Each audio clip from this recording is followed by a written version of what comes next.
امریکہ کی طرف سے ایران پہ بڑے حملے کرنے کا پلان ایک بار پھر منسوخ کر دیا گیا ہے اور امریکی صدر کا کہنا ہے کہ ایران ڈیل کے لیے تیار ہے، ہمارے ساتھ معاہدہ کرے تو ہم حملے نہیں کریں گے ورنہ ایران کو تباہ کر دیں گے۔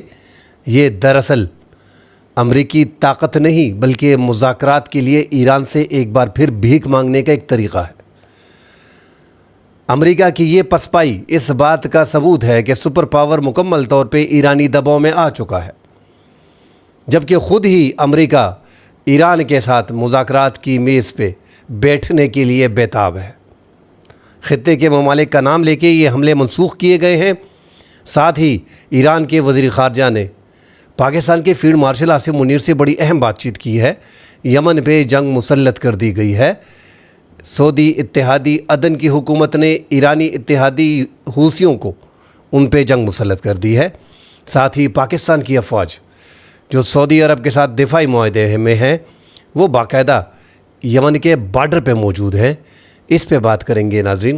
کویت میں اس جنگ بندی کے دوران جنوبی کوریا سے باقاعدہ پیٹریاٹ سسٹم دفاعی نظام جو ہے وہ پہنچ گئے ہیں، باقاعدہ کومک پہنچ رہی ہے۔ ان تمام خبروں پہ تفصیل سے بات کرنے کے لیے دیکھنے والوں سے گزارش ہے کہ ہمارے چینل کو لائک اور سبسکرائب ضرور کیجئے گا۔ جن دوستوں نے ہمارے چینل کو سبسکرائب نہیں کیا، اگر انہیں ویڈیو پسند آتی ہے تو ضرور سبسکرائب کیجئے گا، اور جن دوستوں نے ویڈیو کو سبسکرائب کیا ہوا ہے چینل کو، ان سے گزارش ہے کہ لائک ضرور کریں، اپنی قیمتی آراء سے کمنٹ سیکشن میں ہمیں ضرور آگاہ کریں۔ ناظرین، ایک تو یہ نہیں ہے کہ امریکہ کے پاس اس ٹائم پہ اسلحے کی کمی ہے، مگر فضائی دفاعی نظام کی کمی واضح طور پہ محسوس ہو رہی ہے۔ اس کی ایک بڑی مثال یوکرین کے صدر زیلنسکی جو 5 سال سے اس ٹائم پہ روس کے ساتھ لڑ رہے ہیں۔ ان کا کہنا ہے کہ 27 میزائل جو روس نے ہماری طرف داغے، اس میں صرف ایک کو انٹرسیپٹ کیا گیا ہے، ہمارے پاس انٹرسیپٹرز میزائلز نہیں ہیں۔ مطلب یورپ اور امریکہ مکمل طور پہ یوکرین کے ساتھ کھڑا ہے، اور امریکہ اپنا فضائی دفاعی نظام پیٹریاٹ اور تھاڈ مکمل طور پہ یوکرین کو دیا ہوا ہے۔ اب جب یوکرین کی حالت پتلی ہو گئی ہے کہ روس کے حملے نہیں روک پا رہا، یہ نہیں کہ پیٹریاٹ کام نہیں کر رہے، تھاڈ کام نہیں کر رہے، دنیا کے پہلے، دوسرے اور تیسرے نمبر پہ پیٹریاٹ اور تھاڈ آتے ہیں، چونکہ چین کا HQ-19 سسٹم وہ تھاڈ اور پیٹریاٹ پہ بھاری دکھائی دیتا ہے، اور یہ خبریں آ رہی ہیں کہ وہ اس سے بہتر ہے، مگر پھر بھی پہلے، دوسرے یا دوسرے تیسرے نمبر پہ پیٹریاٹ اور تھاڈ اس ٹائم پہ دنیا کی ایک بڑی دفاعی طاقت ہے امریکہ کی طرف سے، اور یہ یوکرین میں لگائے گئے ہیں اور سارے خلیجی ممالک میں یہی موجود ہے۔ کویت میں بڑی کمی آ رہی ہے چونکہ امریکی اتحادی جاپان میں بڑی فورس امریکہ کی بڑی ہے، اور ساتھ ہی دفاعی نظام۔ اسی طرح جنوبی کوریا میں شمالی کوریا کے مقابلے میں چونکہ ان کے بھی آپس کے اختلافات ہیں، اسی لیے امریکہ نے جنوبی کوریا میں اپنے اتحادیوں کے ساتھ پیٹریاٹ سسٹم زیادہ طور پہ لگائے گئے ہیں۔ اب خبریں آ رہی ہیں کہ کویت میں C-17 جو کارگو طیارے ہیں وہ بھر کے آ رہے ہیں، اور پیٹریاٹ سسٹم کویت میں لگائے جا رہے ہیں، کیونکہ اگر امریکہ بڑا حملہ کرتا اور آگے اگر وہ حملے کرتا ہے تو عرب ممالک نے بڑے حملے کے نتیجے میں اسرائیل کو اور عرب ممالک کو، ان سب کو، ان کے انفراسٹرکچر کو نشانہ بنانا ہے۔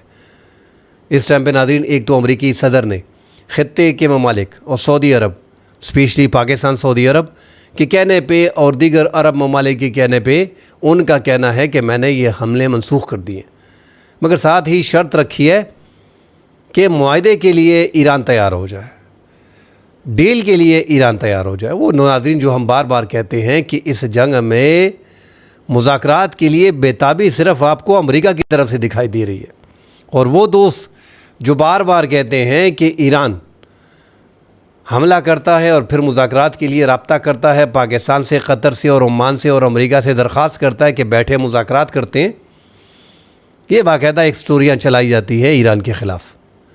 بلکہ ایران ایک جو فریق ہے امریکہ کے ساتھ لڑائی میں، 2 بڑے فریق ہیں جو ایک دوسرے کے مد مقابل ہیں، اس میں امریکہ اور ایران ہے، اب ایران سے اگر ثالث بات کرتا ہے تو ثالث خود اس سے رابطہ کرتے ہیں اور ثالث امریکہ سے بھی رابطہ کر رہے ہیں، اور امریکہ سے باتیں لے کے ثالث کو بتایا جاتا ہے، چونکہ پاکستان کا انتہائی اہم رول ہے۔ اور پاکستان، مجھے دکھ ہوتا ہے کہ ایران کی اتنی حمایت کرنے کے بعد جو ایران کا ایک پروفیسر ہے ڈاکٹر سید محمد سید مرندی، بڑے پروفیسر ہے اور بڑے دانشور، تجزیہ کار، بڑے سلجھے ہوئے آدمی ہیں، میں بڑا احترام کرتا ہوں اور میں ان کی ویڈیو دیکھتا ہوں، مجھے بڑی خوشی ہوتی ہے، بڑا زبردست تجزیہ کرتے ہیں، منہ پہ جواب دیتے ہیں۔ مگر ایک بات جو پاکستان کے بارے میں اس نے کی ہے کہ ایران نہ پاکستان ہے، نہ مصر ہے، نہ سعودی عرب ہے، یہاں پہ انہوں نے غلطی کر دی ہے۔ ہماری نظر میں، ہم تو جب بھی اپنے تجزیے کرتے ہیں یا کوئی بات کرتے ہیں تو ہماری نظر میں نہ پہلے سعودی عرب، نہ افغانستان، نہ ایران، سب سے پہلے پاکستان کے خلاف کوئی بات ہمیں برداشت نہیں ہوتی، اور یہاں پہ وہ تھوڑا زیادہ پاکستان کے بارے میں کہہ گئے، تو یہ ان کا اپنا تجزیہ ہو سکتا ہے۔ دیکھیں، پاکستان ایک بڑی طاقت ہے، آپ تو پاکستان کے ساتھ بارڈر شیئر کر رہے ہو، آپ کو تو زیادہ اندازہ ہونا چاہیے پاکستان کا، جب آپ نے 1.5 سال پہلے پاکستان کے کچھ علاقوں پہ بلوچستان میں حملے کیے تو جواب میں پاکستان نے 24 گھنٹے کے اندر آپ پہ حملے کیے۔ ٹھیک ہے، آپ کے فتوے موجود ہیں، آپ ایٹمی پروگرام کو آگے نہیں لے کے جا رہے، مگر پاکستان نے دنیا بھر کے دباؤ کا سامنا کیا اور اپنے ایٹمی طاقت کو پاکستان نے لانچ کیا۔ 1998 میں مئی میں جب امریکی صدر کلنٹن نے نواز شریف پہ دباؤ بڑھایا تو پاکستان کی آرمی کا اہم کردار تھا، انہوں نے ایٹمی دھماکے اس ٹائم پہ انڈیا کے مقابلے میں کر دیے، اربوں ڈالر کی پرواہ نہیں کی ہے، کیونکہ ہمارا حریف جو ہے وہ اس کے مقابلے میں اپنے آپ کو پریپیئر کرنا تھا، جو پاکستان نے کیا۔ پاکستان نے اپنے دفاع کے لیے ہر معاملات میں، آپ دیکھیں امریکہ کے ساتھ ہماری دوستی، ایسا نہیں ہے کہ ہمیں سمجھ نہیں ہے، ہمیں لوگ امریکہ کا غلام سمجھتے ہیں، حالانکہ جس طرح امریکہ ہمیں چھوڑ دیتا ہے اسی طرح ہم بھی چھوڑ دیتے ہیں، ہم بھی اپنا مقصد لے کے ان کو چھوڑ دیتے ہیں۔ ہر ملک کا اپنے مفادات ہوتے ہیں، اس کے مطابق وہ چلتا ہے۔ تو وہاں پہ ڈاکٹر محمد سید مرندی نے جو پاکستان کا نام لیا ہے، میرے خیال میں بہت بڑی زیادتی کی ہے۔ پاکستان تو جتنی مدد ایران کی کر رہا ہے شاید ہی کوئی دوسرا ملک کر رہا ہو، آپ مانیں یا نہ مانیں۔ یہاں پہ اہل تشیع اور سنی حضرات ایک دوسرے کے خلاف بات کرتے ہیں، جب ہم ایران کے حق میں بات کرتے ہیں تو اہل تشیع کی دوست واہ واہ کرتے ہیں، اور سنی دوست اکثر کہتے ہیں کہ تم شیعہ ہو گئے۔ بھائی، ہمیں پاکستان کا مفاد عزیز ہے، پاکستان کا سعودی عرب کے ساتھ دفاعی معاہدہ ہے، اور اس معاہدے کے باوجود ایران نے کئی حملے سعودی عرب پہ کیے، مگر پاکستان نے سعودی عرب کو راضی کیا اور ایران پہ نچ چڑھائی کی اور نہ ہی حملے کیے۔ اور پاکستان حتی الوسع کوشش کر رہا ہے کہ موجودہ رجیم کو چینج نہ کیا جائے، اور اس پہ ہم کئی بار بات کر چکے ہیں کہ اس میں پاکستان کا مفاد بھی سب سے زیادہ ہمیں عزیز ہے، ورنہ ایران نے اپنی اسی سرکار میں، یہ گزشتہ 20 سال میں منموہن سنگھ کے 11 سال اور نریندر مودی کے 11واں سال ہے، اس 21-22 سالوں میں انڈیا کے ساتھ اچھے تعلقات تھے، ہمارے سب سے بڑے دشمن کے ساتھ، اور ہمارے اس طرح کے اچھے تعلقات تھے بھی نہیں۔ اس کے باوجود انڈیا ایک سائڈ پہ کھڑا ہو کے اسرائیل کے ساتھ ہے، اور ایران پھر بھی ان سے تعلقات اچھے کر رہا ہے، جبکہ پاکستان مکمل طور پہ ایران کو سپورٹ کر رہا ہے اور ایران کی موجودہ گورنمنٹ کو گرنے نہیں دے رہا۔ اس میں ہمارے مفادات ہیں، اس تفصیل میں جائیں گے تو ویڈیو مزید لمبی ہو جائے گی۔ بہرحال پاکستان اب بھی ایران کے لیے بہت کچھ کر رہا ہے، اور آگے بھی آپ دیکھیں گے کہ پاکستان اس جنگ سے اگر امریکہ بڑا حملہ کرتا ہے، فی الحال تو امریکہ کی پسپائی ہوئی ہے، امریکہ کو اندازہ ہے مڈ ٹرم انتخابات آ رہے ہیں، اس میں صدر کی پوزیشن کمزور ہوگی، الیکشن اس نے ڈیفینیٹلی امریکہ میں مڈ ٹرم انتخابات میں نومبر میں ہارنے ہیں، وہ الیکشن ہارتا ہے تو اس میں اس کی پاور کم ہو جائے گی، اور ایران وہی چاہتا ہے، اس کو مزید ذلیل کرنا چاہ رہا ہے، اور امریکی صدر اس سے بچنے کی بھرپور کوشش کر رہا ہے، کسی بھی طور پہ معاہدہ کرنے کے لیے بےتابی کے لیے انتظار کر رہا ہے کہ مجھے میز پہ بٹھایا جائے۔ اور یہ باتیں، دو بڑی باتیں کی ابنائے ہرمز پہ اور جوہری پروگرام پہ۔ تو جوہری پروگرام تو وہ پہلے سے تیار ہے یار، کہ انہوں نے آگے نہیں بڑھانا، وہ تو آسان ہے، صرف بات کرنی ہے، مگر 60 ڈیز میں آپ نے جو وعدوں کی خلاف ورزی کی، اس کے بعد ایران آپ پہ اعتماد نہیں کر رہا، ایران کسی بھی جنگ بندی کا حصہ نہیں بن رہا۔ بار بار ثالثوں کو بھیجنے کے بعد ایران یہی جواب دے رہا ہے کہ ہمیں جنگ بندی نہیں کرنی، جو آپ نے خلاف ورزی کی ہے ثالث طے کرے۔ اہل تشیع والے بولتے ہیں کہ ہم نے نہیں کی، اور سنی حضرات امریکہ کا ساتھ دے کے بولتے ہیں کہ نہیں ایران نے کی ہے۔ تو یہ طے کرنا ثالث کا کام ہے کہ خلاف ورزی کون کر رہا ہے۔ مگر ثالث ہماری پوزیشن بھی ایسی ہے کہ بڑے مشکل حالات ہمیں آگے پیش آ رہے ہیں۔ بہرحال ایران، میں پھر یہی کہوں گا کہ ایران کم وسائل میں 90% مہنگائی کے باوجود ایران کی عوام کھڑی ہے اور اعتماد کے ساتھ کھڑی ہے، سینہ تان کے کھڑی ہے۔ اتنا بڑا حملے کے لیے جو تیاری کی جا رہی تھی اور اسرائیل کے ساتھ اکٹھے ہی حملہ ہونا تھا، امریکی صدر نے یہ بھی کہا کہ اسرائیل نے بھی حملے ملتوی کر دیے۔ عرب ممالک میں سعودی عرب، دیکھیں عرب میں بھی ایک ڈر تو ہے، بڑا حملہ ہوگا تو ایران نے کیا کرنا ہے۔ ایران نے صرف اور صرف اب امریکہ کے پاس کیا ہے اور ایران کے پاس کیا ہے، اس پہ ہم کئی بار بات کر چکے ہیں۔ ایران کے پاس کچھ بھی نہیں ہے سوائے ڈرون کے اور میزائل کے۔ یہ بات اپنے ذہن سے نکال لیں۔ کل میں 2-3 بڑے صحافیوں کو دیکھ رہا تھا جو کہہ رہے تھے کہ نہیں یار ان کے پاس جوہری پروگرام ہے اور انہوں نے بم بنا لیے ہیں۔ بھائی کدھر ہے ان کے پاس؟ 90% پہ آپ کو لے کے جانا پڑتا ہے یورینیم کی افزودگی کو، اور وہ چاہ بھی نہیں رہے ہیں، اور اتنے کم وقت میں ان کی کون مدد کرے گا ایسے حالات میں؟ انہوں نے صرف اور صرف اپنے میزائل کے بلبوتے پہ، ایسے میزائل ان کے ہیں کہ دنیا اب اس پہ ریسرچ کر رہی ہے کہ یہ ہوا میں جا کے جب تھارڈ اور پیٹریاٹ سسٹم اپنا میزائل چھوڑتے ہیں، انٹرسیپٹ کرتے ہیں اس کو، تو یہ ہوا میں راستے بدل لیتا ہے۔ یار یہ کون سی ٹیکنالوجی ان کے ہاتھ آ گئی؟ تو دنیا اب اس پہ آگے سرچ کرے گی۔ مگر ہورم شیر 4 میزائل جو ان کے ہیں، فتح 2 میزائل جو ان کے ہیں، سجیل میزائل جو ان کے ہیں، یہ ان کے سب سے ہائپرسونک اور سب سے زبردست میزائل ہیں جن کا استعمال انہوں نے بڑا کم کیا ہے، اپنا ذخیرہ بڑا کم استعمال کیا ہے۔ فضائی دفاعی نظام میں اس کی کمزوری ہم بار بار کہہ چکے ہیں کہ ایران کا سیاد باور کے علاوہ ان کے پاس کوئی ڈیفنس سسٹم کوئی اتنا اچھا ہے نہیں، اسی لیے ان کی زیادہ تباہی بربادی ہو رہی ہے۔ ان کے صحرائی علاقے، ان کے جو صحرائی علاقے ہیں جو سمندر کے قریب ہیں، ساحل سمندر کے جو علاقے ہیں، وہاں پہ زیادہ قشم میں، سریک میں، ان علاقوں میں، خاک جزیرے میں، یہاں پہ ان کو زیادہ مسائل آ رہے ہیں۔ بندر عباس پہ، بندرگاہوں پہ اس کو ٹارگٹ کیا ہے۔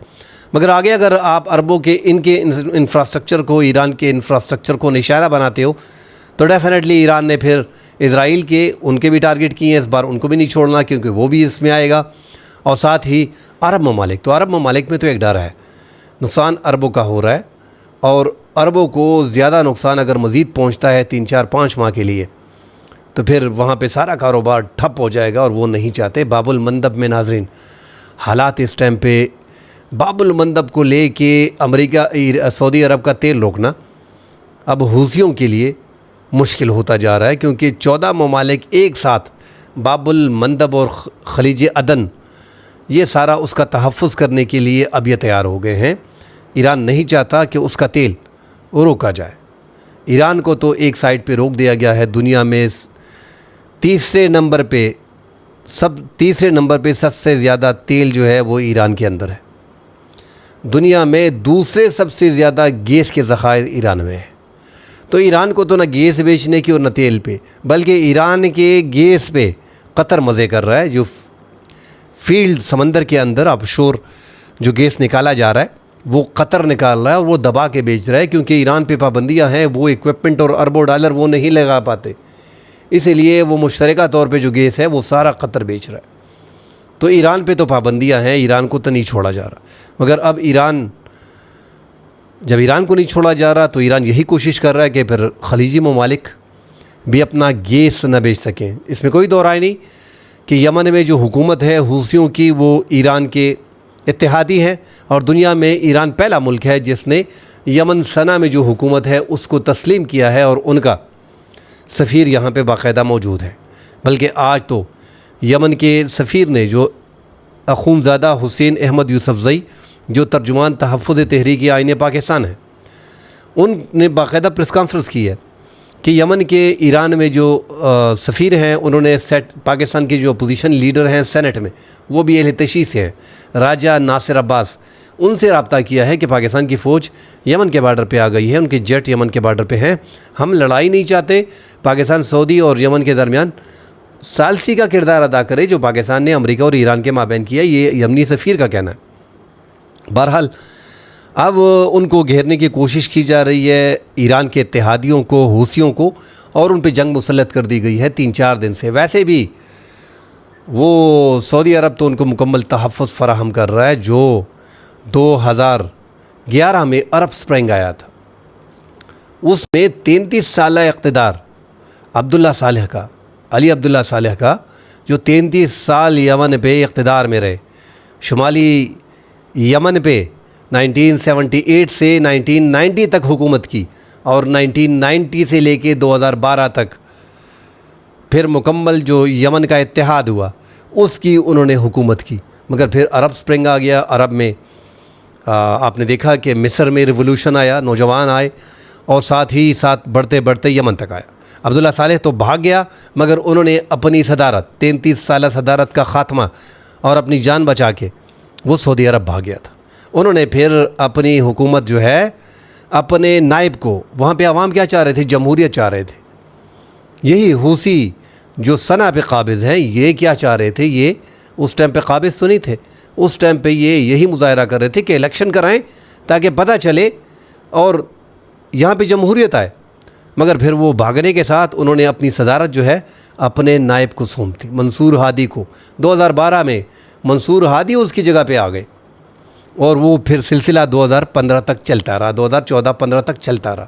2015 میں پھر وہ جو ہم حوثی کہہ رہے ہیں، اصل میں یمن کے عوام پھر اٹھے، اور انہوں نے کہا جمہوریت لے کے آئیں۔ آپ اس طرح جمہوریت نہیں لے کے آتے، ایک دوسرے کو، اپنے لوگوں کو لے کے آتے ہو، اور سعودی اس کو سپورٹ کر رہا ہے، سعودی اتحاد، سعودی حکومت۔ اسی لیے انہوں نے دوبارہ جو ہے وہ عدن پہ حملہ کر دیا۔ عدن کی حکومت کو جاتا دیکھ کے سعودی عرب بھی حیران ہو گیا، اور انہوں نے پھر 2014-15 میں پھر انہوں نے ان پہ حملے شروع کر دیے، حوثیوں پہ کھل کے سامنے آ گیا سعودی عرب کہ بس بہت ہو گئی۔ تو سعودی عرب کو وہی حکومت چاہیے جو 33 سال پہلے تھی عبداللہ صالح کی، وہ انہی کو سپورٹ کر رہا تھا۔ اور اب بھی عدن میں جو حکومت ہے وہی حکومت ہے، وہی تسلسل ہے۔ 33 سالہ پھر آگے بڑھتے ہوئے نائب منصور ہادی کو 2015 میں، وہ زخمی تھے پھر بھی حکومت چلا رہے تھے۔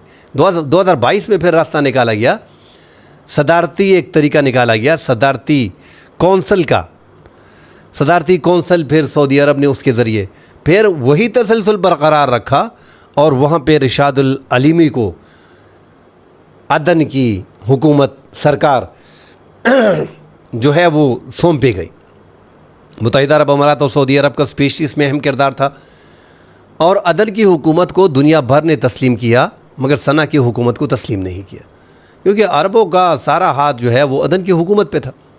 اب 30% یہاں پہ لوگ ہیں، 70% وہاں پہ لوگ ہیں۔ حوثیوں کے پاس 70% علاقہ ہے، 70% آبادی کا علاقہ ہے، اور یہاں پہ 30% ہے۔ ان کی 2 لاکھ فوج ہے، اور ان کی جو ہے وہ 30,000 سے 40,000 تک فوج ہے، مگر ان کو سارا سپورٹ سعودی عرب کا ہے، اور سعودی عرب کو وہی تسلسل چاہیے جو 1978 میں تھا۔ مطلب اس میں کوئی ان کو وہ نہیں چاہیے، ان کو حوثیوں کی حکومت نہیں چاہیے۔ تو پھر ان کا بلاکٹ وغیرہ، یہ اتنا عرصہ سے حوثیوں کے خلاف آپریشن سعودی عرب کی مرضی سے ہو رہا ہے، اور سعودی عرب نے اب مزید ان کو دبانے کے لیے اب جو عدن کی حکومت کو سپورٹ کرتے ہوئے فضائی بمباری بھی وہ کر رہے ہیں یمن پہ، اور حوثیوں کو گھیرا جا رہا ہے، اور کوشش کر رہے ہیں کہ ان کو مزید پیچھے دھکیلا جائے اور صنع کو بھی مکمل کنٹرول کر لیا جائے۔ مگر چونکہ آبادی زیادہ ہے، ان کی فوج بھی زیادہ ہے، بڑا مشکل ہے، اور دنیا میں اگر وہ کھلے عام اس ٹائم پہ فلسطین کاس کو کوئی سپورٹ کر رہا ہے تو میرے خیال میں ایران ہی ہے اور یمن ہے۔ یمن کہ یہ عدن والی یمن کی بات نہیں کر رہا ہوں، حوثی یمن کی بات کر رہا ہوں، جو مکمل طور پہ اسرائیل کے اینٹی ہے اور سپورٹ کر رہے ہیں فلسطین کے کاس کو۔ اس لیے ہمارا دل بھی دکھتا ہے، مگر پاکستان کی افواج جو ہے وہ یمن بارڈر پہ پہنچ گئی ہیں۔ پاکستان کا انتہائی اہم کردار ہے، ہمارا سعودی عرب کے ساتھ دفاعی معاہدہ ہے، اور سعودی عرب کے بارے میں ہمارے جو DGI ہے انہوں نے بھی کل بڑے طریقے سے بات چیت کی ہے کہ پاکستان اور سعودی عرب انتہائی خاص تعلقات اور جذباتی وابستگی تو ہماری ہے عوام کی ساری کی۔ حرمین شریفین ہیں وہاں پہ، ان کا خادم پاکستان اور محافظ بھی پاکستان، یہ اللہ نے یہ ذمہ داری پاکستان کے ہاتھوں جو ہے وہ لکھی ہے، وہ ہم نے کرنی ہے۔ مگر ساتھ ہی ہمارا دفاعی معاہدہ بھی ہے، پاکستان کی 8 سے 10 ہزار فورس بھی وہاں پہ ہے، پاکستان کے JF-17 16 کی تعداد میں وہاں پہ موجود ہیں، اور پاکستان کا فضائیہ اور پاکستان کا HQ-9 سسٹم، فضائی دفاعی نظام جو پاکستان وہاں پہ خود آپریٹ کرتا ہے، وہ بھی پاکستان کا وہاں پہ موجود ہے۔ کارروائیاں آگے ہوں گی، پاکستان کارروائی کرے گا اگر سعودی عرب کو تھوڑا بھی مسئلہ آگے آیا تو۔ اب یہاں پہ 14 ممالک جو بحری راستے جو ایران کے لیے سعودی عرب کے لیے بند کیے گئے ہیں، تو دنیا کے 43 ممالک 45 ممالک جو سعودی عرب نے بلائے تھے، اس میں 14 ممالک یکدم آگے کہ باب المندب کو بند نہیں ہونا چاہیے، اور ہم اتحاد میں سعودی عرب کے ساتھ ہیں، سعودی عرب کو صدارت دی گئی۔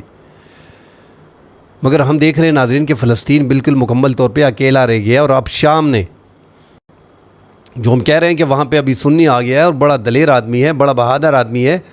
بشار الاسد نے ظلم اور بربریت اور پہاڑ رکھ دیے تھے، ٹھیک ہے، میں سمجھتا بھی ہوں اور مجھے پتہ بھی ہے کہ وہاں پہ زیادہ بربریت بشار الاسد نے کی تھی اپنی حکومت بچانے کے لیے۔ وہ اقلیت میں تھا، اس کو سپورٹ بھی نہیں کرنا چاہیے تھا۔ 12% کی آبادی والا آ کے بیٹھ کے صدارت کرتا ہے، وہ قابل قبول بھی نہیں تھا، اور وہ بھی کئی سالوں سے والد کے بعد سیدھا وہ 20-22 سال وہ صدارت پہ رہا۔ مگر ناظرین اب یہاں پہ فائدہ کس کو ہوا ہے؟ جولانی کے آنے کے بعد سارا فائدہ اسرائیل کا ہو رہا ہے، اسرائیل نے زمین بھی لے رہا ہے اور جولانی خاموش بیٹھا ہے۔ اب تو باقاعدہ جو ہے جولانی جو ہے وہ سیکیورٹی معاہدہ فلسطین کے ساتھ کرنے جو اپنا اسرائیل کے ساتھ کرنے جا رہا ہے، اور اس میں آگے جو ہے وہ فلسطین کاس کے خلاف یہ ایک آپ سمجھے کہ ایک بڑی غداری بھی تصور ہوگی۔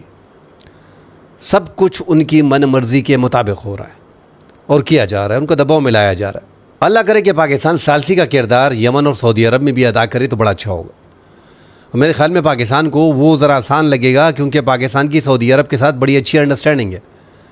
اگر طریقے سے ایک بات نکلتی ہے تو میرے خیال میں بہت اچھا ہوگا، ورنہ 14-15 سال تو یہ خوسی لڑ چکے ہیں، اور وہ بھی سعودی عرب کے ساتھ دنیا بھر کے درجنوں ممالک تھے، مگر انہوں نے ہتھیار نہیں ڈالے۔ آگے یہ جنگ پھر مزید چلتی رہے گی، اور یہ زیادہ عرصہ لمبے عرصے تک یہ لڑی جائے گی۔ آپ یکدم وہاں سے حوثیوں کی اتنی بڑی آبادی کو ختم نہیں کر سکتے۔ بہرحال اللہ پاکستان کا حامی و ناصر ہو۔ اللہ کرے کہ ایران پہ یہ جارحیت جو کی گئی ہے اس کا خاتمہ بھی ہو۔ ناظرین مزید خبریں آتی ہیں، اس کا تفصیل سے جائزہ لیں گے، اس پہ بات چیت کریں گے۔ فی الحال کے لیے اجازت دیجیے، اللہ حافظ۔